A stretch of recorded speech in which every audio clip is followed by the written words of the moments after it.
Good morning friends. GST platform के YouTube channel में आप सभी का स्वागत है।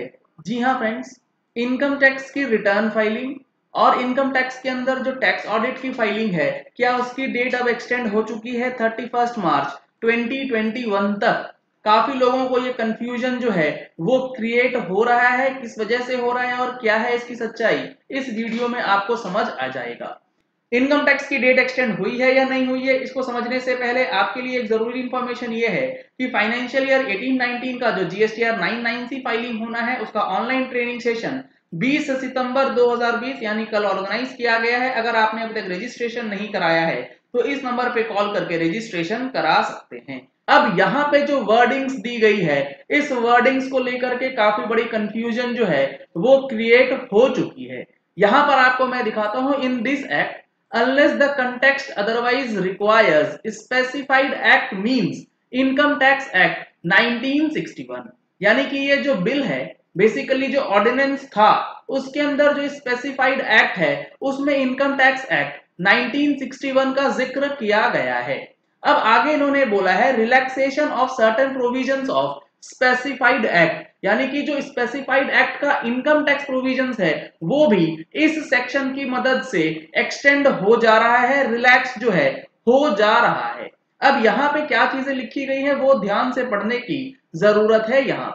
यहाँ लिखा गया है where any time limit which has been specified in or prescribed or notified under the specified act, यानी कि इनकम टैक्स एक्ट के अंदर भी which falls during 20 March 2020 to 31 December 2020, यानी कि जो भी टाइम पीरियड 20 मार्च से लेके 31 दिसंबर 2020 के बीच फॉल करती है और सच अदर डेट आफ्टर 31 दिसंबर या फिर 31 दिसंबर के बाद, और अगर सेंट्रल गवर्नमेंट चाहे तो नोटिफिकेशन ला करके उन कंप्लीशंस के लिए, उन कंप्लायंसेस के लिए जो डेट है उसे रिलीव करेगी, रिलैक्स करेगी। किस तरीके से यहां बताया गया है, कंप्लीशन ऑफ एनी प्रोसीडिंग्स और पासिंग ऑफ एनी ऑर्डर और issuance of any notice, intimation, notification, sanction और अप्रूवल और such other action by whatever name called by any authority, commission or tribunal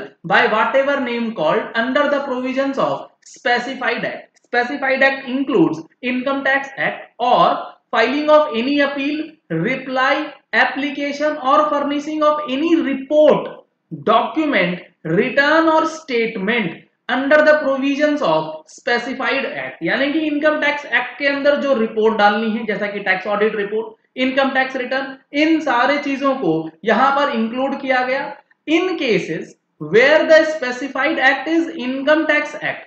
अब यहां पर स्पेसिफिक चीज बताई गई, जहां पर स्पेसिफाइड एक्ट का मतलब इनकम टैक्स एक्ट है तो वहां पे making of investment, deposit, payment, acquisition, purchase, construction और such other action by whatever name called for the purpose of claiming deductions, यानी कि कैपिटल गेन के अंदर डिडक्शंस क्लेम करने के लिए जो इन्वेस्टमेंट वगैरह करना पड़ता है, अगर इनकम टैक्स एक्ट है उस स्पेसिफाइड एक्ट का मतलब, क्योंकि कैपिटल गेन्स का जो इन्वेस्टमेंट है वो सिर्फ इनकम टैक्स के अंदर ही होगा और किसी के अंदर तो होगा नहीं।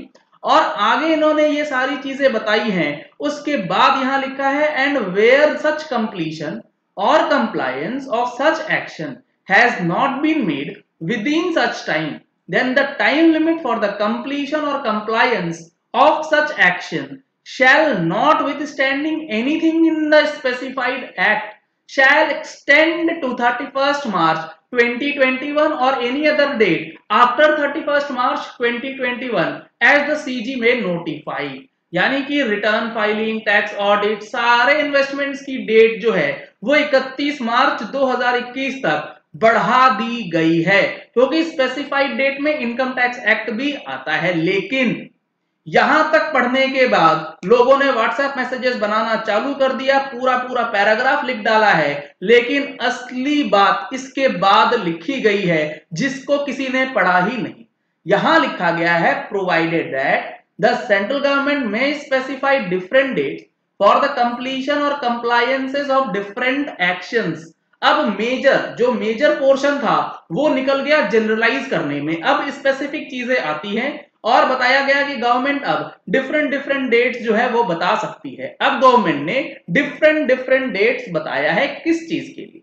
सबसे पहला है provided also that where the specified act is income tax act. अब देखिए सर, अगर स्पेसिफाइड एक्ट का मतलब इनकम टैक्स एक्ट है and the compliance relate to, और कंप्लायंस किस चीज से रिलेटेड है जो नीचे दिए गए हैं, तो क्या होगा वो देखिए। अभी तक हमने पढ़ा क्या, अभी तक आपने ये पढ़ा है कि 20 मार्च से लेके 31 दिसंबर 2020 तक जो भी कंप्लायंसेस है, रिटर्न फाइलिंग है, वो सारी 31 मार्च 21 तक बढ़ा दी जाएंगी। लेकिन जब बात आएगी इनकम टैक्स और उससे रिलेटेड कंप्लायंसेस की, तो क्या पढ़ना है, अब आपको देखने को मिलेगा इस 31 मार्च 2021 जो शब्द हैं, जो लेटर्स हैं, उनको क्या पढ़ना है अपनी मन की आंखों से, वो देखिए तो आपको चीजें और अच्छी तरीके से क्लियर हो जाएंगी। सबसे पहले है the compliance if it is related to the furnishing of return under section 139 thereof for the assessment year. अब पहली बात आती है आईटीआर फाइलिंग की, और कौन से असेसमेंट ईयर के लिए, फर्स्ट डे ऑफ अप्रैल 19 यानी कि 1920 के लिए। The provisions of this sub section जो ऊपर हमने बताया 31 मार्च वाला, the effect as if for the figures letters and words. अब इस सेक्शन को लगाने के लिए, इस पर्टिकुलर कंप्लायंस को लगाने के लिए 19-20 की आईटीआर की फाइलिंग डेट को देखने के लिए आप 31 मार्च 2021 जो लेटर्स वर्ड्स दिए गए हैं उसको ऐसे पढ़िए कि वो 30 सितंबर 2020 लिखे गए। यानी कि जो हमारा आईटीआर का फाइलिंग है फॉर असेसमेंट ईयर 1920 वो एक्सटेंड नहीं हुआ है, वो 30 सितंबर ही रखा गया है। सिमिलरली फॉर असेसमेंट ईयर 2021 31 मार्च 2021 को ऐसे पढ़िए कि वो लिखा गया है 30 नवंबर 2020। यानी कि असेसमेंट ईयर 2021 का भी डेट अब एक्सटेंड नहीं हुआ है, वो 30 नवंबर 2020 ही है, उसमें कोई चेंज नहीं हुआ। टीडीएस की रिटर्न्स जो फाइल करनी है उसको आप 31 मार्च 2021 की जगह पे 15 जुलाई 2020 पढ़ के ही चलेंगे। फरवरी और मार्च क्वार्टर की जो रिटर्न जानी थी उसके लिए यहां पर भी कोई रिलैक्सेशन आपको नहीं दिया गया है। सिमिलरली जो हमारा टीडीएस टीसीएस होता है उसकी डेट भी 31 जुलाई 2020 दी गई है, जो नॉन गवर्नमेंट पर्संस के लिए होता है, इसमें भी कोई रिलैक्सेशन नहीं दी गई है।